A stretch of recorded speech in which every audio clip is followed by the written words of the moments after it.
And good evening, Hoops HD fans. Welcome to the 2014-2015 college basketball season and our inaugural edition of the Under the Radar podcast. This is our preseason edition. We'll be doing our predictions for the upcoming year. I'm your host for these Under the Radar segments, Chad Sherwood, streaming to you live from Big Ten country here in New Jersey. And with me, as always, is everyone's favorite puppet, David Griggs. David, how are you doing tonight? Oh, pretty good. Oh, the season is almost here. I think my favorite part of the season is the first part of November. It's kind of rough, but you get exhibition games. It's almost like going to a five-star restaurant and then bringing out crackers.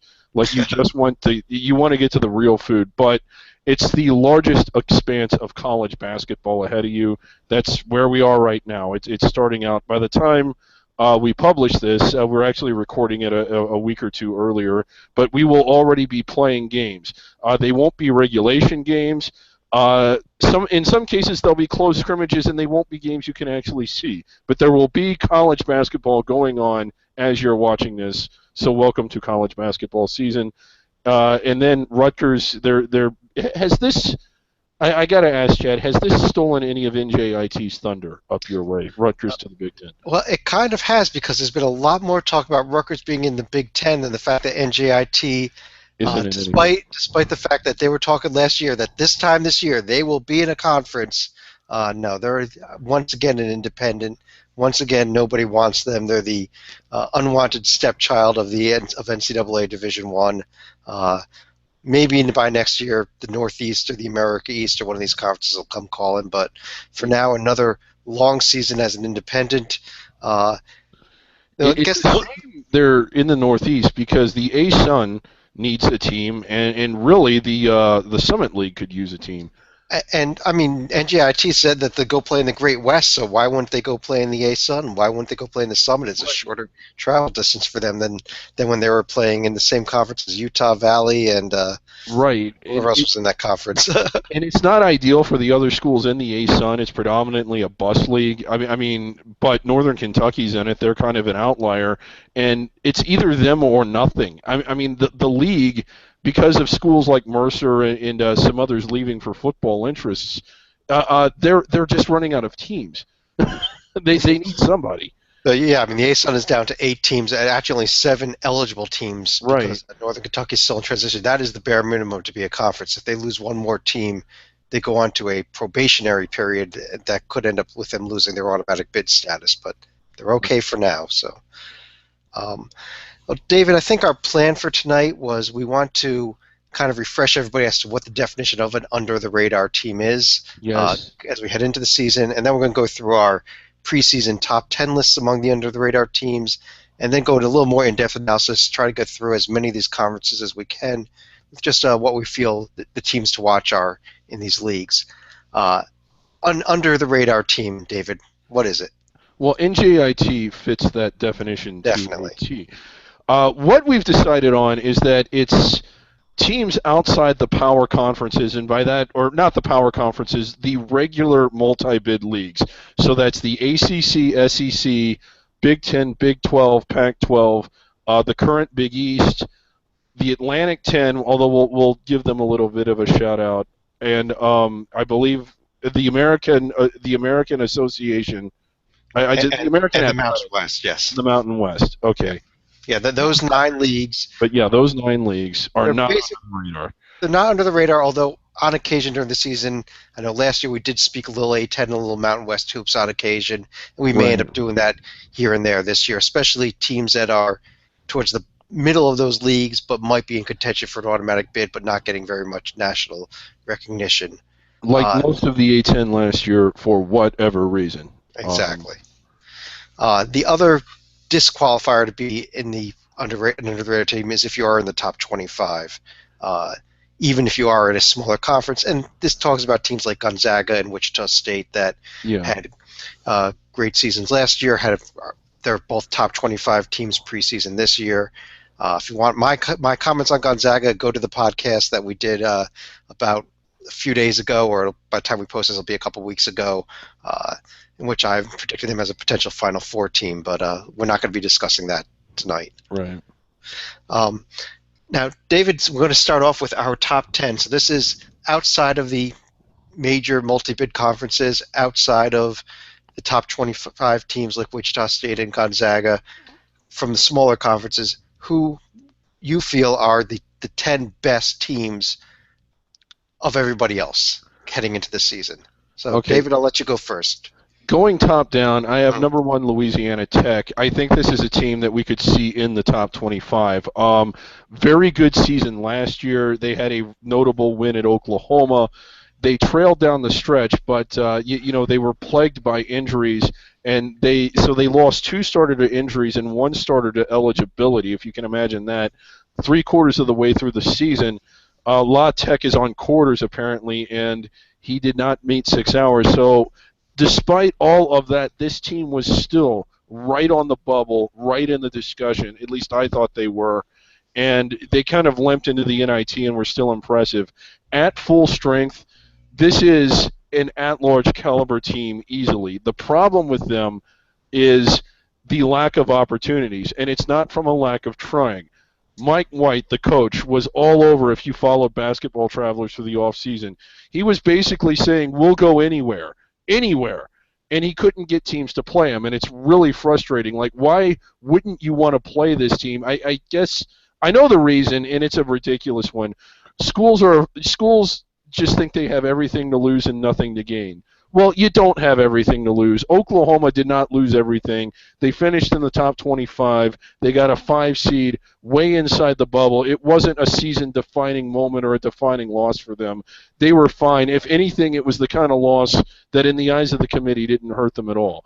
I just think it's a real shame that this legitimate what I think to be easily a top 40 team, maybe even a top 25 team, couldn't get anybody to play them. And there's schools that just don't try. This school tried. They were calling everybody. All right, And David, I want to go back here a second, though. yeah, Louisiana Tech does have a few chances. Now, I mean, they did get a game at Temple, which is it's a winnable game, and it'll look good.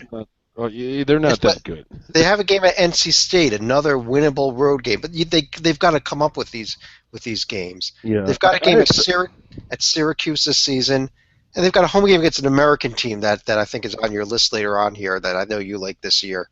Yeah. So I mean, the thing with a team like Louisiana Tech, they can't afford to slip up at all. They really have no room for margin, and then they've got to make certain that they don't make any huge mistakes in conference play and Conference USA there. Mm-hmm. But I think they'll have, if they can come up with between that Temple, NC State, Syracuse game, you win 2 out of 3 there. You don't lose any games you shouldn't have. There's no reason they shouldn't be in the at-large discussion, even though they couldn't schedule very well. Right. Well, if they beat Syracuse, they're there. I believe they're playing Oklahoma State and Baylor in close scrimmages. It's a shame that those are just scrimmages. I Right. mean, yeah. Those But won't count. right now, if they beat Syracuse, that's a statement win. I just like beating Temple may sound good because Temple's kind of a brand name. I just don't know how much credit the actual committee is going to give them for beating Temple and American this year. But we shall see. Well, are they also your number one, Chad? Actually, no. Louisiana Tech is my number 3. They're up there. Wow. I've got them number 3 on my top 10 list. My number 1 on my top 10 list is Harvard. Okay. I think this Harvard team has pretty much almost everybody back, and with Siani Chambers leading the way, I just think that they're obviously going to cruise through the Ivy League. Although the Ivy League may be a little bit tougher this year. I think that both Yale and I think it's Cornell. I'm sorry. I just totally blanked on who the other team that's in the Ivy League that's going to be good this year. That's right, Columbia. Columbia. Yeah. Yale and Columbia will both be up there this year, but and obviously Harvard is not going to need an at-large bid because if they fail to win the Ivy League regular season, they probably don't deserve an at-large bid. Right. And that's No interesting. tournament. What is there out? I mean, I'm not saying that there isn't much to play for in terms of pride, but when you watch Harvard play in the out of conference, it doesn't have that same intensity as if you're watching Louisiana Tech or Green Bay or some of these other schools that need those wins to kind of lock up an at-large caliber resume in case they don't win the conference tournament. But who are they playing? You don't have to have their Harvard has a pretty good schedule. They have a home game against Houston. They have a home game against UMass. They have a game at Vermont. They have a game at Arizona State, at Virginia, at Grand Canyon, at Virginia. That's a great one. at Bryant, who's a pretty good team out of the Northeast. It's a road game that could be an NCAA tournament caliber team, and of course at Boston College, who they've now beaten, I believe, 7 consecutive times. Yes. That's not against a major team, I guess, Boston College. But, yeah, I know. I mean, but yeah, I think they have a very solid schedule this year. They have brand names almost across the board here. Honestly, I mean, the only teams that I see here that are not brand names in their non-conference are games against MIT and St. Rose. So, and those are 2 non-D1 games that won't count for right any purposes anyhow. Yeah, I mean, they certainly don't want to lose those. But so I mean, this Harvard team may not put together the same record Louisiana Tech does, but with this non-conference schedule, again, they're really playing for seeding though more than for a tournament bid, non-conference. Mm-hmm. Right. So, David, who did you have second? Second, I believe it was Green Bay. Again, very, very close to the bubble last year. 4 starters back. I believe they have Wisconsin again. Do you have their schedule up? Let me get their schedule. I'll tell you, I do have Green Bay in my top 10, not second, but I've actually got them down at 8th. I guess I'm not as high on them yet as you are. But I do think this is a very good, a very dangerous team, and a team that can definitely be in the at-large bid discussion should they mess up during the Horizon League tournament. In terms of non-conference, they have a game at Wisconsin, at a very good Georgia State team that I think we'll be discussing in a few minutes here, at Miami, who I think is going to be a good team this year. That's pretty much it, non-conference.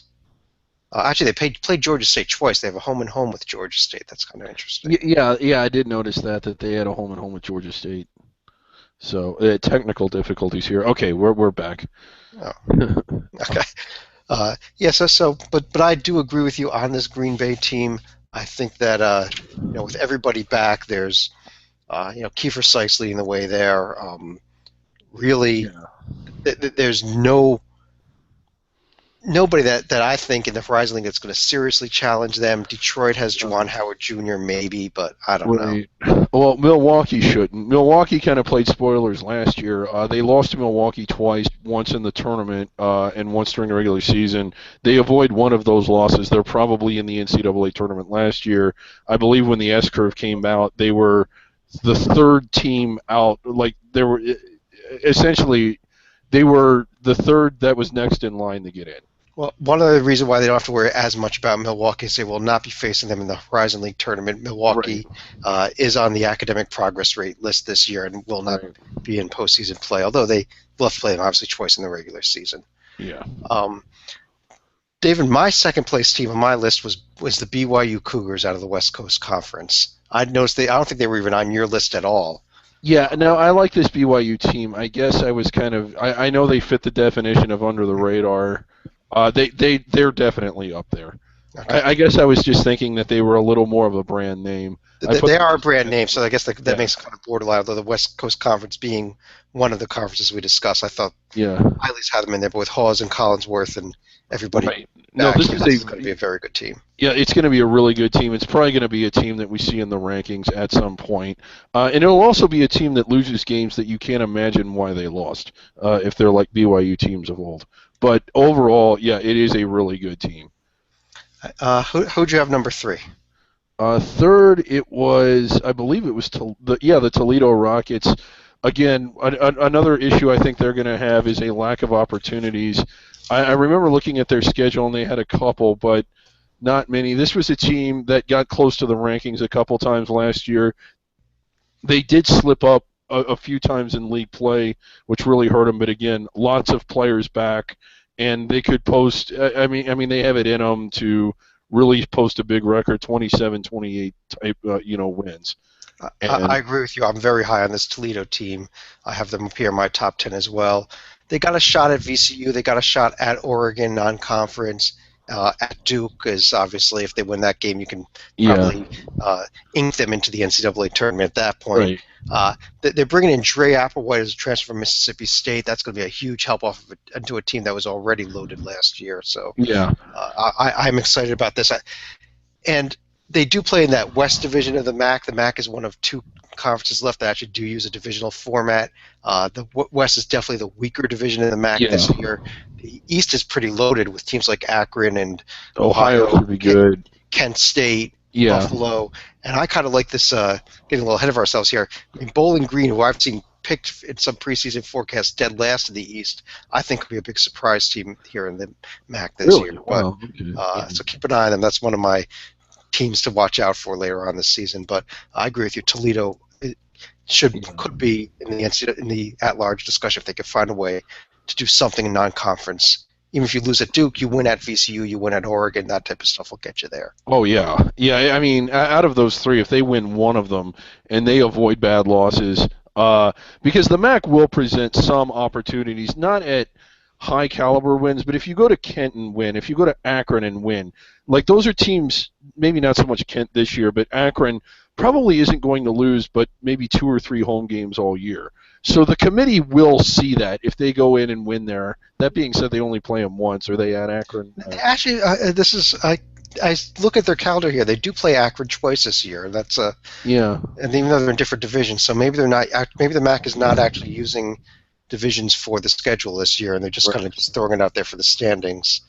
They don't see their tournament by division either, so I'm not certain why they even Even have bother. divisions in their standings, but they do technically have them. Yeah. Uh, my next team up, David, let's turn our attention over to the Missouri Valley Conference a bit, and I'm not talking Wichita State, who obviously is a top Right. 25 team. We had this discussion before we went on the air. You're a big fan of this Northern Iowa team, Yeah. returning all 5 starters.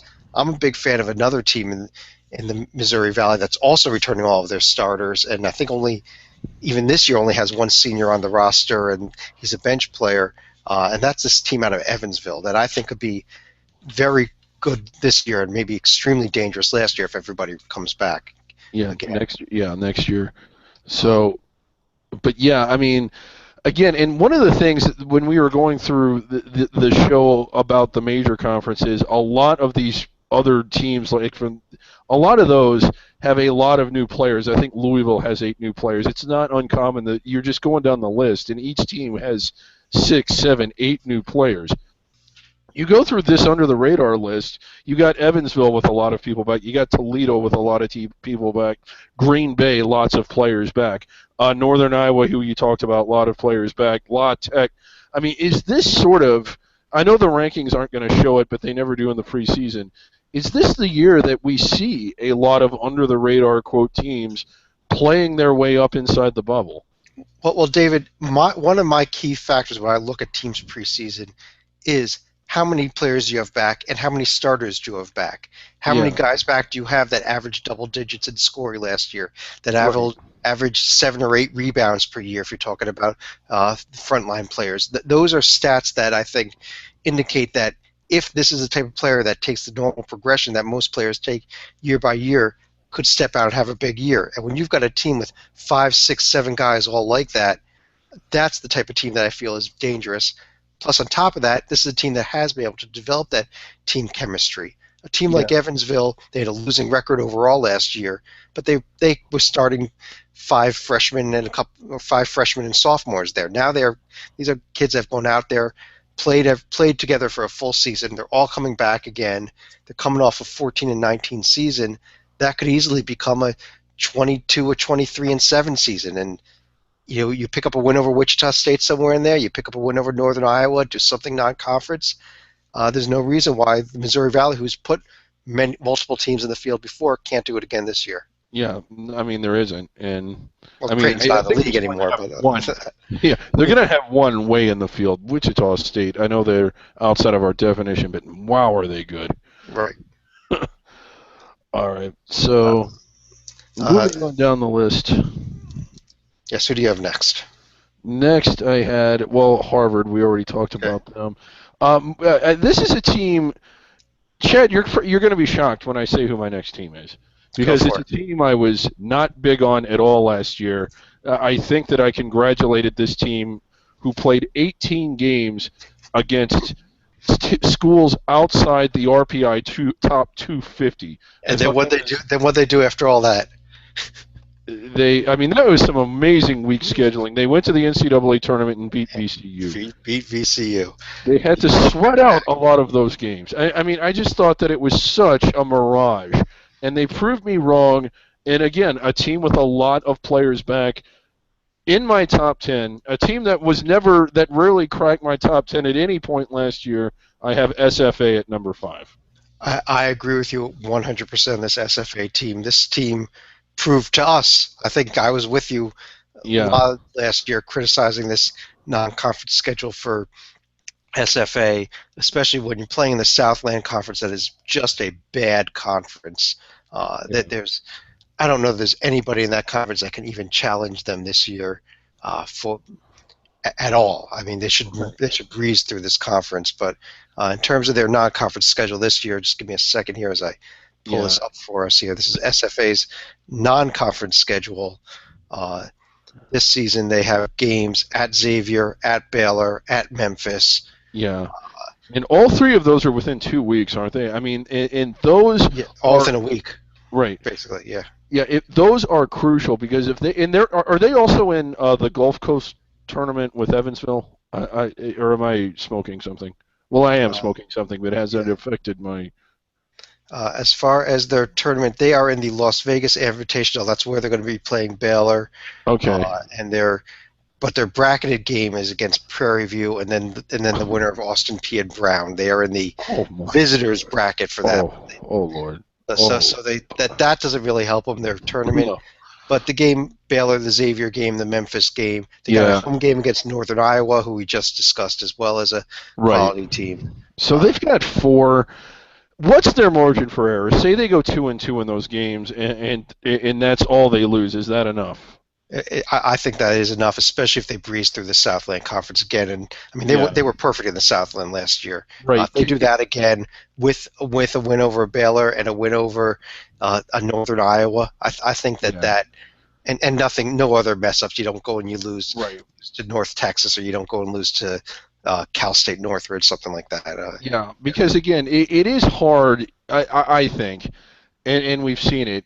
Not to make excuses, but I think it is hard when you dominate a conference and you just stomp all over it, and then you have to go play in a tournament and beat the same teams that you've already beaten. I mean, it's just hard to get up for it emotionally. It's like, well, we've already beaten these teams. Why do we have to do it again? And yet, for everybody else you're playing, it's their second chance. It's their rebirth. So, I mean, it wouldn't shock me to see SFA slip up in the conference tournament. They almost did last year, although last year I wasn't as high on them as I am this year. So, yeah, I think they need to get 2 of those. Northern Iowa, Baylor, Xavier, and Memphis. Was that the other? Yes, at Yeah. Memphis. So if they get 2 of those and run the table the rest of the way, I think they're in regardless of what happens in the conference tournament. David, the next team that I have on my list here is Murray State out of the Ohio Valley Conference. And that's who I have. We both have them. I think that Belmont is going to be down this year. Last year was kind of, they were involved in the battles there. And Eastern Yeah. Kentucky, I also see slipping off. They're a team that we've been high on the last few years. Right. They finally came through for us actually last year. So, Yeah. but I really like this Murray State team. I mean, they pretty much. This is again another team with so many pieces back. Yeah. They have everybody back. It's 4 out of 5 starters back. Right. Uh, This team, it is so unfortunate that they go to Xavier, they go to Middle, and really that's it as far as even NIT caliber teams. mhm. I mean, they should win 30 games easily, and then again, if they do win 30, how far inside the bubble are they? I mean, is that a 10? Is that an 11?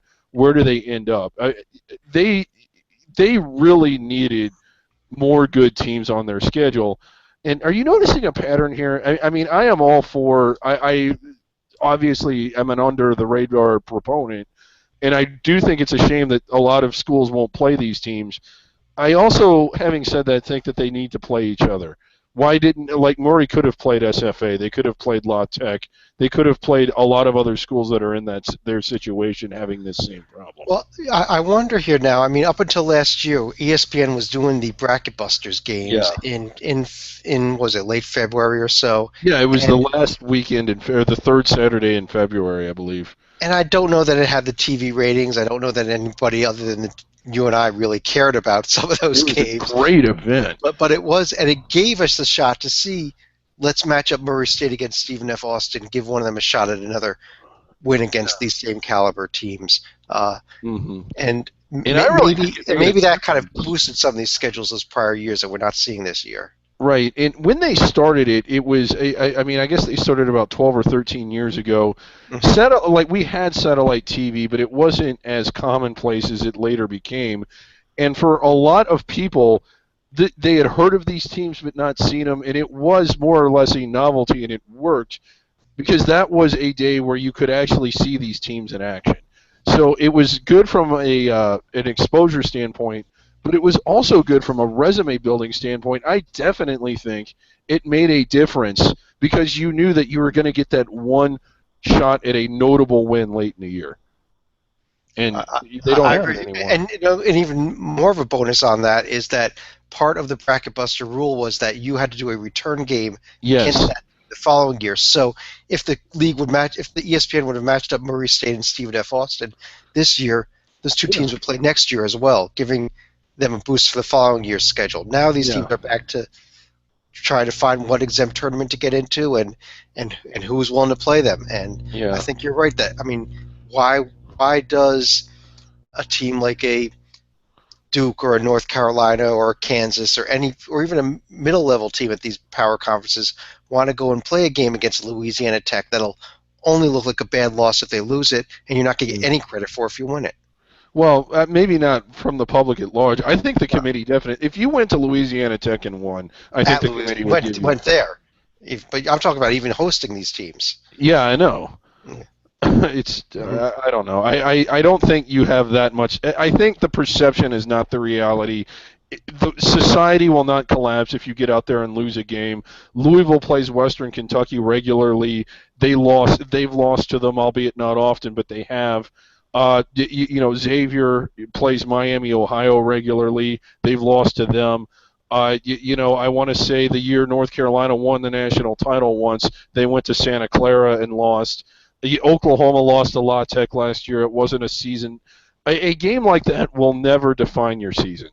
And if anything, you don't have anything to lose. And if you win it, I actually think it falls under the category of a notable win. I Right. just wish these schools got more chances, but they don't. So the second question is, okay, then why don't you give yourself a chance against each other at least? Yeah. Well, that is a very good question. And why Louisiana Tech can't fight a game? Why they're not scheduling Murray State? Why they're not scheduling uh, Right.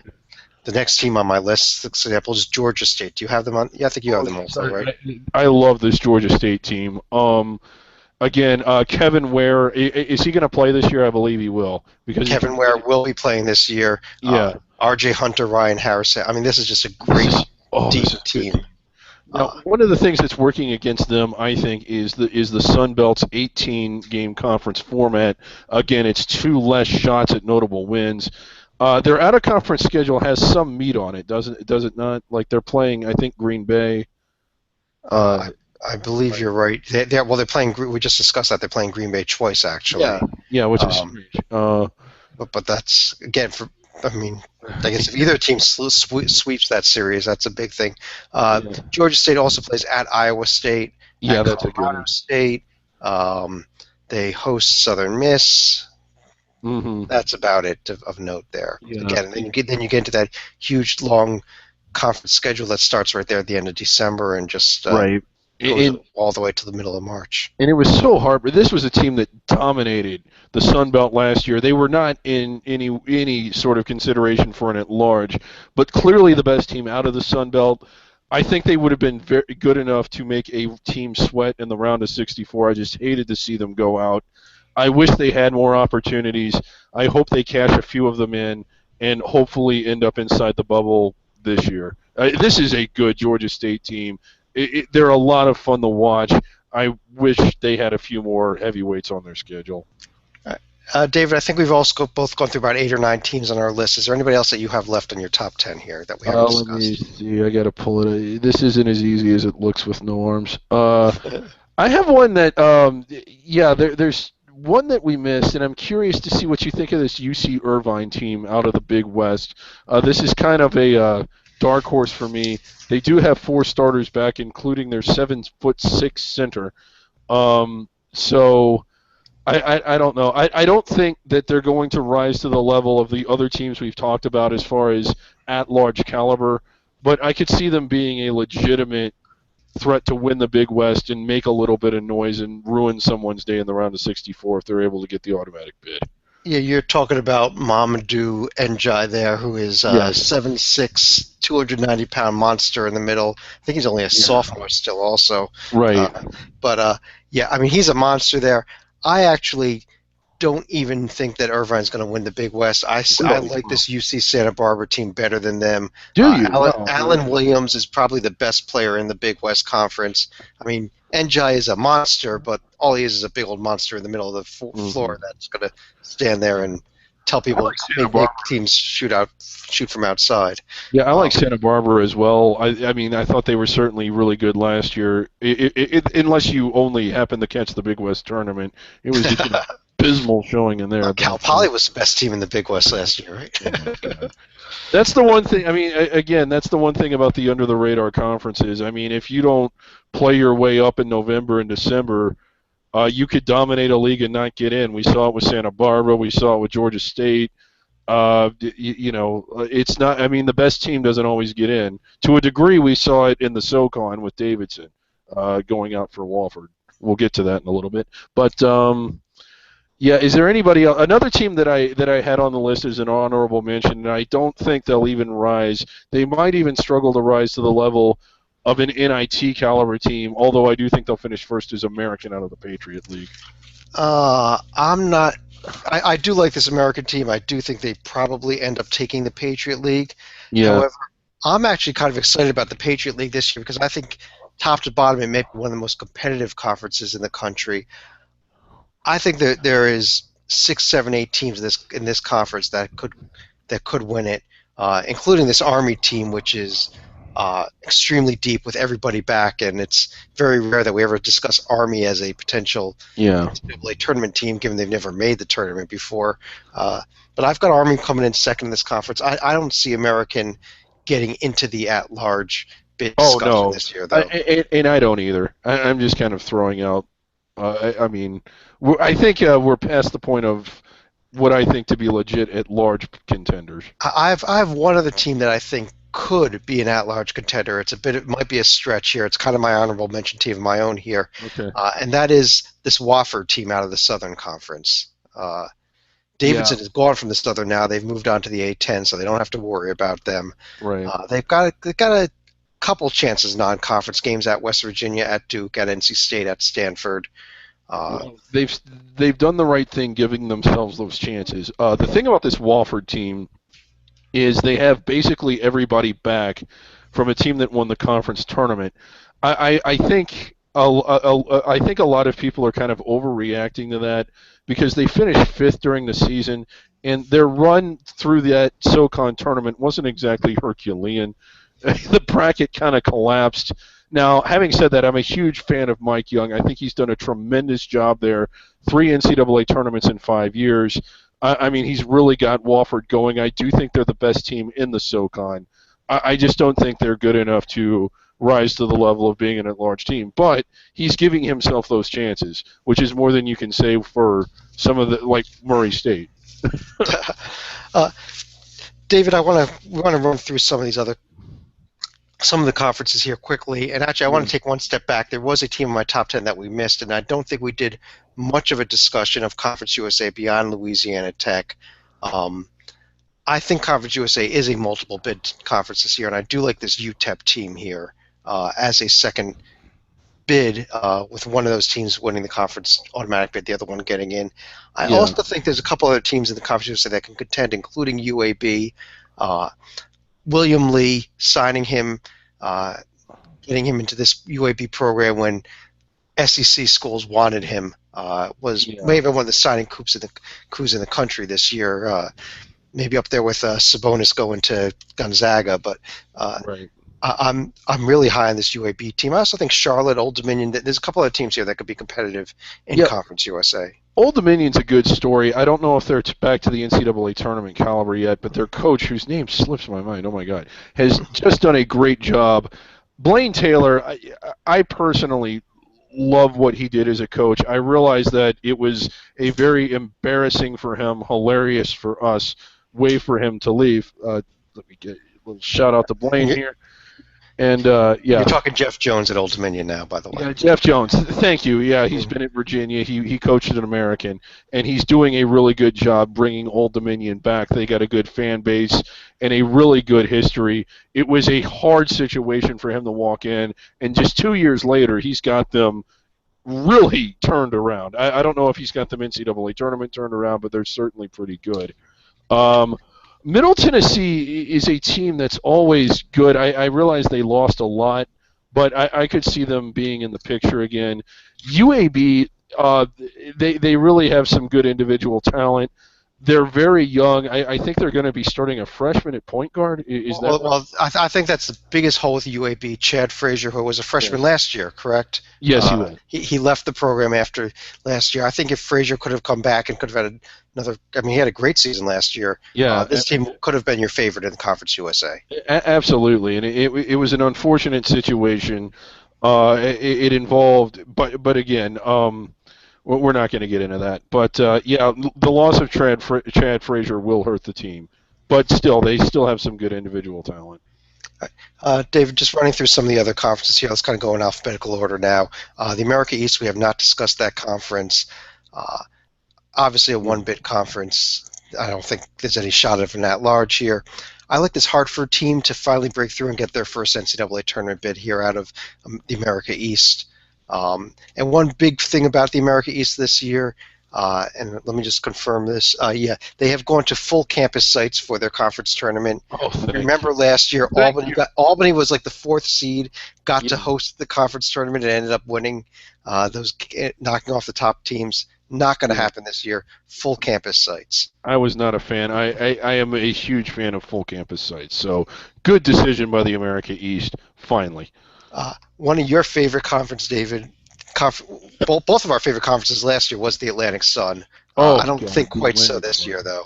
Yeah, it lost a lot. Well, I mean, I hate to see Mercer move on. I realize they had football interests, but with Mercer, Gulf Coast, Upstate, and Northern Kentucky, who was a fun up-and-coming team, East Tennessee, another team. Are they still in the league, or have they moved on? I know East that Tennessee moved on as well. They moved on to moved back to the Southern Conference where they had come from. right, and they're instituting football as well. But this was a fun league, and campus sites. So we came in the last year thinking that we had three really good teams in Upstate, Mercer, and Gulf Coast, and we even thought that they were so good that we might even see one or two of them get at large bids. That didn't happen, but it was just a great story and great. It was a great setup to have those kinds of rivalries. And it really did. Mercer and Gulf Coast got pretty bitter. I mean, by ASUN standards, it was a fun one to watch. Yeah. As far as this season goes, David, I like this Gulf Coast team to get back into the tournament. Yeah, They do still have one piece left from that Sweet 16 team. Brett Comer is still on this team, so I think he may be one of the top players in the conference. Him and Bernard Thompson as well, two of the top players, both Right. playing for Gulf Coast. I think they get back this year, and I think Andy Enfield's going to be wishing he was still coaching there by the end of the season. Too. Right. And again, this conference has taken a dip. I mean, instead of being in the 14, 13 range, and I guess 15, although the year Gulf Coast went on their run to the Sweet 16, I really think Mercer would have been on the 14 line or the 13 line had they won the conference tournament. That really, most people don't remember how big of a surprise it was when Gulf Coast won at Mercer, much less continued to win after that. I think the ceiling for this league this year is a 15. They may even be down on the 16 line. I agree with you. Yeah. How about the Big Sky Conference this year? Anything you like going on out there? Well, I mean, I was in doing the reading. Weber State's favorite. This is a league that's kind of at the bottom of its talent cycle. Again, I think we're going to see just going off the past, we've got Montana and Weber, both really good, but I think they're still 15 and 16 ish. I actually think Montana takes a slip this year. Wayne Tinkle has left there. He's going on to coach Yeah. at or is it Oregon State now. I Which is think kind of a lateral move. Why would you? I do think Eastern Washington, Northern Arizona, a couple teams that could be up there with Weber State. Although Weber State, obviously, as being the powerhouse, one of the powerhouse teams in this conference in recent years, is probably going to be your top pick there. Yeah. The Big South Conference. Oh boy. This is another one of those conferences I'm excited about this year because I think there's a ton of parity here. Oh, there's tons. Yeah. I'm looking at 6, 7 teams that could easily win this conference, and we could be have some pretty exciting games day in and day out here. Not high quality games, but high excitement games. Yeah, and again, Wofford, they're trending up. I think they're going to be really good. Or, excuse me, Winthrop, not Wofford. Winthrop, yeah. Conference. Yeah. God, their coach's name slips my mind. Anyway, I know he's entering his third year there. He's done really well. It's Pat Kelsey over at Winthrop. Pat Kelsey, thank you. Winthrop had some great years under. Oh, geez. Greg Marshall. Greg Marshall, thank you. You need a little help there. Yeah. I don't know why I can't seem to remember things the way that I used to.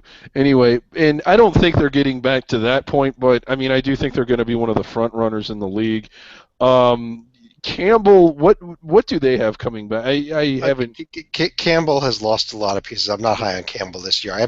I like this Radford team. This is a 22-win team with pretty much everybody back. I think they're up there. Coastal Carolina, who gets to coast the conference tournament every year as well, down in Myrtle Beach again. So that's gonna. I'm not a fan of that. They used to do campus sites. I liked that better.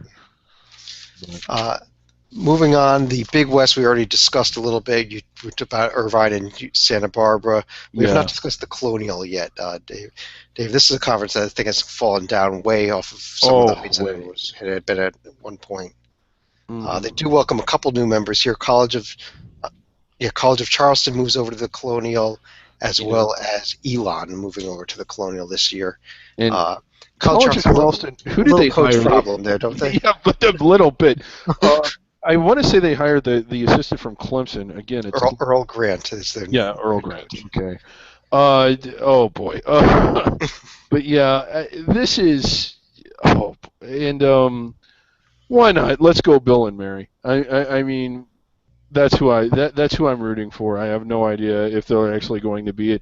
I just kind of hate because the Colonial was one of those under the radar gyms. I mean, now they're still under the radar, but that's probably because they belong there. But in the days of when you had Mason and VCU and Richmond, and I mean, this was a pretty intense league with really good rivalries and real snake pits. Hofstra had some good teams. Drexel had some good teams. It was great atmospheres, great crowds, and the teams were really good. Yeah, it's just what happened? And you even bring in Charleston. Charleston is going to be pretty bad this year after the mess that they had.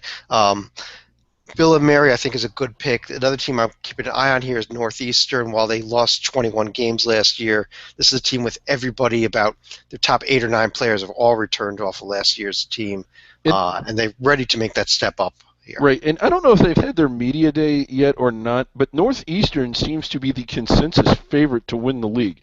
And they were 11 and 21 last year. Yep. Wow.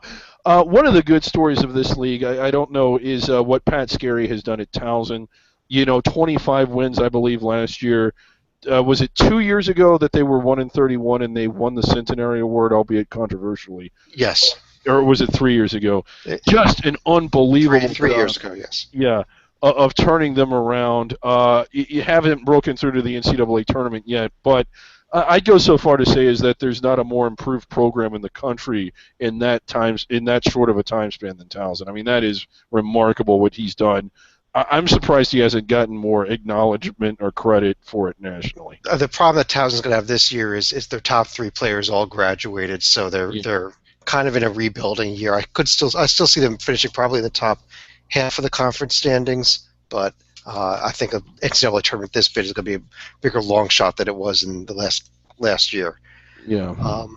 Horizon we already discussed. The Metro Atlantic, I know this is our colleague Lee Del Vecchio's favorite Oh, conference, yeah, so maybe we should save much of a discussion about it till the next chance that he has to join us. yeah. Uh, I I'll like throw out this there. Iona.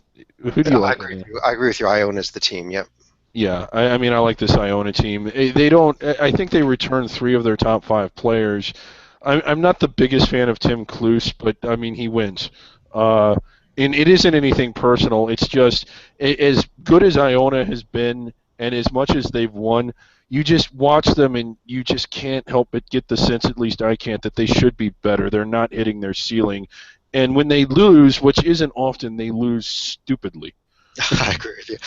Another team I'm looking at here in this conference is the Siena team. Pretty much everybody's back, and this is your CBI champions from last year. So whatever that Yeah. CBI might mean or not mean, they did win a postseason tournament. One of the very few teams to finish the season with a victory last year. hmm Um, just going quickly here, the MEAC, one of our favorite conferences, David. Yeah. And My team here is Hampton. Although this is a conference that's playing to try to avoid the play-in game, the first four game. I'm sorry. yeah, this year definitely. We saw a rarity out of the MEAC last year, and that was the best team actually won the tournament. What are the chances of that happening 2 years in a row? Pretty slim. This is a league that just, if there's ever a gross example of how you need to do something to protect your regular season champion, it's the MEAC. Good grief. Glad to see NC Central get it done last year. I think Hampton and NC Central are clearly the two best teams, but who knows what will happen in the tournament. I'll tell you something else I'm looking at in the MEAC. You mentioned our Centenary Award. Florida A&M is Yes. on academic progress rate by band this year, so they're not even going to be in the MEAC tournament. Everybody fled this program from a team that was very bad last year. I think they lost 25 some odd games. Let me get that exact number here. Actually, they were 14 and 18 last year. Yeah, Not as bad as I thought, but there's nobody left. There's no one there. It's I don't even know that they have a full roster of 10 or 12 players on the team. So this could be a historically bad Florida A&M team. Yeah. All right. Just to run through the last few conferences here, the Northeast Conference. I know Lee Del Vecchio is high on Central Connecticut State this year. Yeah, we talked about the MAC a little bit already. Just backing up to the MAC, what do you think of this Akron team? I don't think they'll compete with Toledo, but I do like them. I do like this Akron team. I think they're the best team in the East Division. We already discussed that there's no really divisions there, but Yeah. they've got Treadwell there. Yeah, I think they should be a very good team this year. I agree, but I do like Toledo better than them. Yeah, as do I. Okay. Right, so the Northeast. I mentioned Central Connecticut State. Anyone else you like in that conference, David? Not really. Yeah, no.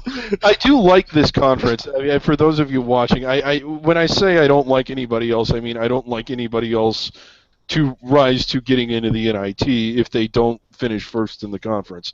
It's a fun league. The rivalries are surprisingly intense. I mean, I realize that it's not mainstream, but I mean, they really get in after it. The SFNY, schools. There's a lot of them, but no, we are 15, 16 seed range this year, if that. Right.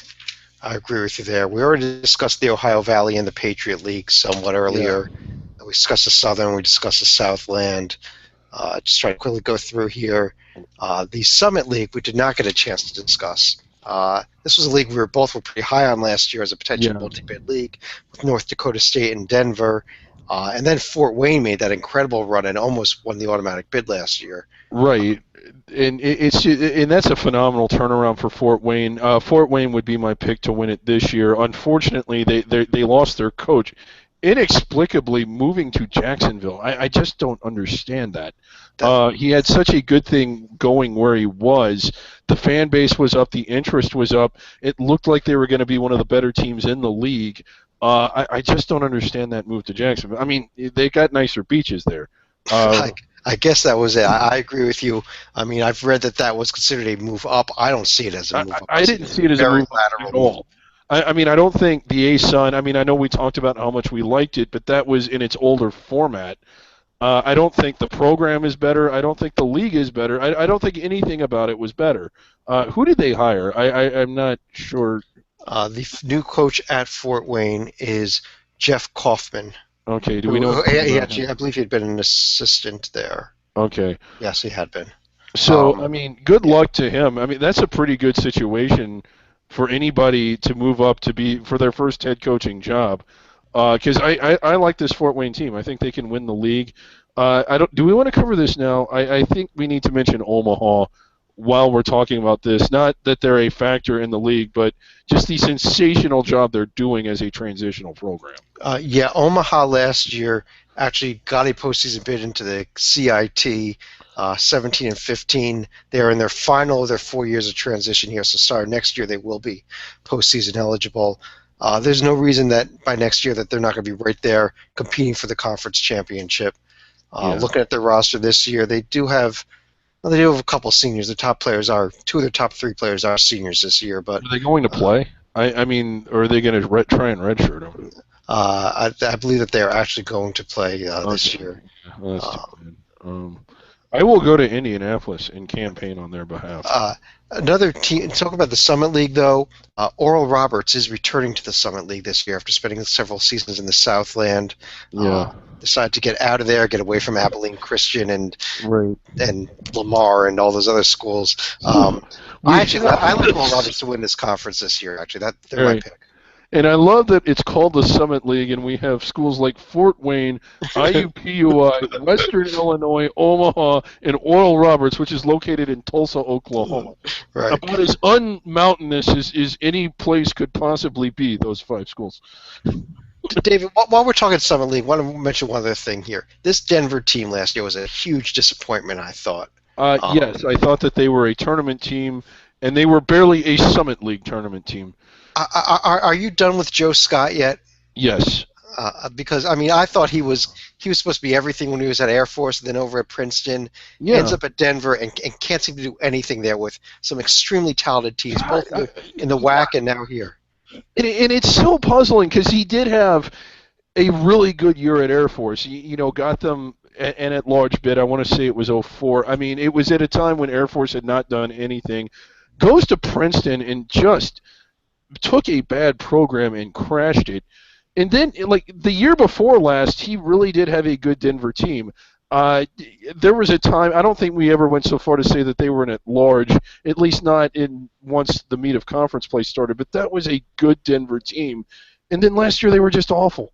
And it was the same team. It made no sense.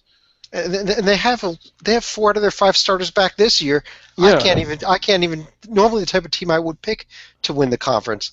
I right. can't say that because I've got no faith in this team and I got no Right. faith in his coaching right now. And you remember a year ago, 12 months ago, we were talking about, man, this is a tournament team this year, potentially. Imagine them the year after this if they hold on to everybody. Well, they held on to everybody, and we don't even think they're going to finish in the top 3 or 4 of their league. So, Okay, we discussed the Sun Belt already. The West Coast Conference we discussed. Although, is there anybody else? I mean, is St. Mary's good enough to get into the picture here, or is it just a two-bid potentially, league? I've got a gut one here. I can't even really defend it. I like this San Diego team because of their experience. They were grossly inconsistent last year, but they have a lot of players back. And they had a high ceiling. It's just that they rarely played up to it. I could see them being kind of a surprise team this year. Okay, I agree with you. I think they could be a surprise team, but it's probably a two-bid league. It's probably a Yeah. two-bid team league You here. know, BYU, Gonzaga, and a bunch of Okay. whoever else is in the league. Well, we talked about Omaha. Let's talk about one other transitional team as we hit the whack here, David. Yes. Grand Canyon. Oh, They are my Thunderdome. preseason pick to win the regular season in the WAC, despite being still ineligible. Lopes up. That's our phrase for the year. Yeah, it's an incredible story. Grand Canyon is an accredited college, but it is a for-profit college or university, excuse me, and it's the only one in Division One. There are other, just very few within the NCAA, but not at the Division One level. It's really remarkable what they've done. I don't know much about them as an institution. I think it's a lot of online classes, but they averaged if you have not checked it out, it is worth checking out. All their games are streamed online for free. It is an unbelievable atmosphere. I think they put 5,500 in there a night. I mean, that's remarkable for a transitional team. And what they've done, and they're actually not a bad team. They might be one of the better, and in your case, you think the best team in the WAC this year. Not only do I think they're the best team in the WAC, this team has 7 either true or redshirt freshmen. I mean, Thunder Dan is going to have this team ready as soon as they become eligible in a couple of years to compete for that automatic bid. So I not only think that they're going to be good this year, I think that this is a team that is being built the right way and could be the powerhouse in the WAC as soon as they become eligible in a couple of seasons. Yeah, and again, it sucks that they're not eligible for the postseason. If you want my honest opinion, I think the transitional rules are ridiculous. I get maybe 1 year, but 4. I mean, but they do have some opportunities at showcase moments. I don't think that they're going to Kentucky. Look at their schedule; it's pretty remarkable. Who all's on it? They go to Indiana. Yeah, they've got a. They're going on their playing teams. Yeah, they're getting their name known. Right. So. Well, since Grand Canyon can't win the automatic bid, David, who do you like to actually get into the NCAA tournament out of the WAC? I'm just going to go chalk here and go with New Mexico State again. I realize that they lost a lot. There's a few other teams. Utah Valley's trending up. Chicago State, although I think it's crazy to say that they're going to win, they showed signs of life last year. I could say they did, and then now I think they've got one returning starter this year. So that's... Oh, okay, yeah. Right, well, forget that. I think Seattle's the other team that could be in the picture here, and obviously you got the Ruse, the Ruse in there. So. We skipped over one conference. Let's go back and hit it now. The SWAC. Oh, jeez. How many teams are actually eligible for the postseason this year? Well, I'll tell you one thing I've not yet. But if you remember last year, what happened was they had 3 or 4 teams that were on an APR ban, and then Southern got hit with a ban late in the season as well. The conference was going to have about 6 teams in their conference tournament. They got together at the last minute and decided to let everybody play in the conference tournament. And had an ineligible team won the conference tournament, they would have turned around and said that whoever finished the furthest along in the conference tournament would have gotten the bid. An eligible team ended up winning it, that didn't matter. However, I believe this year that the ineligible teams again are out of the conference tournament. And actually, amazingly, in true APR ban, there's only 1 this year. The Southland has 3. SWAC only has 1, and that's Alabama State, who also on paper is probably the best team. So Alabama State will not be in the tournament this year. However, the whole situation at Southern University in Baton Rouge is still a complete mess. If you recall what happened last year, late in the season, they got banned from the NCAA tournament because the NCAA was investigating their APR data and basically said that all the data, all the grades that they had submitted for the past 5 or 6 years were pretty much complete garbage. And the school had to go back and rebuild the data, and they couldn't.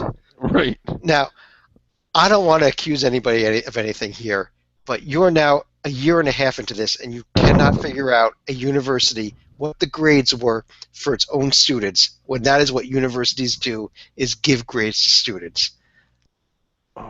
I almost have a feel that there's something a lot deeper here that is being pushed under the rug, David, that that maybe we had. I mean, there's a big story out there today about North Carolina having these fake classes that nobody even went to. Don't want to accuse anything here of Southern, but that's kind of the impression that's coming down the line here to me, that if they can't rebuild the grades of students. It is a little bit. I mean, don't you keep records of that? Even if your grades. Start from scratch and just go through semester. What I thought happened initially was that they were just tabulating the APR scores incorrectly, and it was a new administration, so I want to make that clear.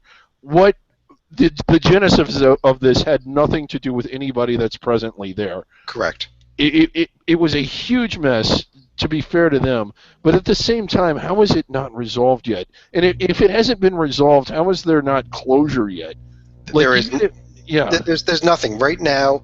Essentially, my understanding is that they're considered to have a 0 APR. They have no APR data, and they are once again banned from the postseason for this In season. And who knows? This could go on another year or two until they get enough years to have real APR data. right, yeah, I mean, it could go on for 4 years. But how are you not able? And I realize this would be incredibly taxing, but sometimes you just got to do what you got to do. Get the transcripts out semester by semester, athlete by athlete, and just rebuild it. Were they eligible? Were they retained? And you just go through that process for everyone.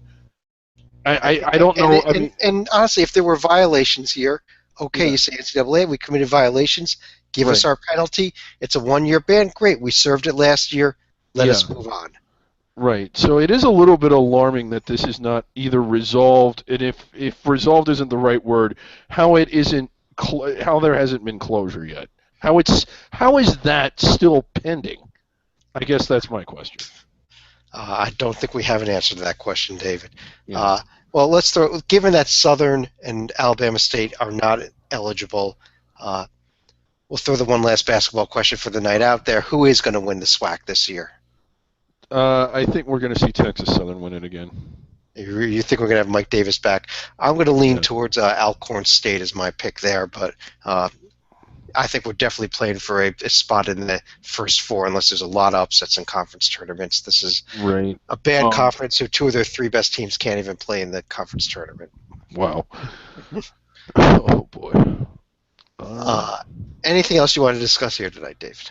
I believe we hit all the big topics. And again, just to reiterate, and you're going to hear us say this a lot, the season really does start in November, and that's especially true if you are a fan of these under the radar type programs, the way we define them, because you have to go out and get statement wins. And as important as conference play is, and as submerged as we get into it, if you are Murray State, if you are SFA, like you only have one or two shots at statement wins, and most of those happen early on. So right out of the gate, first night of the season, we're going to see high stakes games, and a lot of them will involve the teams we just talked about. That's correct. And speaking about the start of the season, I want to. We are for the probably 500th year in a row. It seems like the season will begin on a Friday, Yep. March 14th, and it will kick off with Eastern Michigan playing at 1:30 in the afternoon, as they always do against a non-Division I team. This is a very little known tradition out there, but the first official game of the season seems to always be in Eastern Michigan, and it will be once again this year against St. Francis of Illinois. All right. All right, so with that, we will be touching base again as the season wears on and season goes on. We'll be having lots of these under the radar podcasts and write-ups on the website, and follow us in the new forums. We can chat back and forth, and David Griggs is actually able to type in there somehow. So with that, we'll have a good one. Talk to you soon.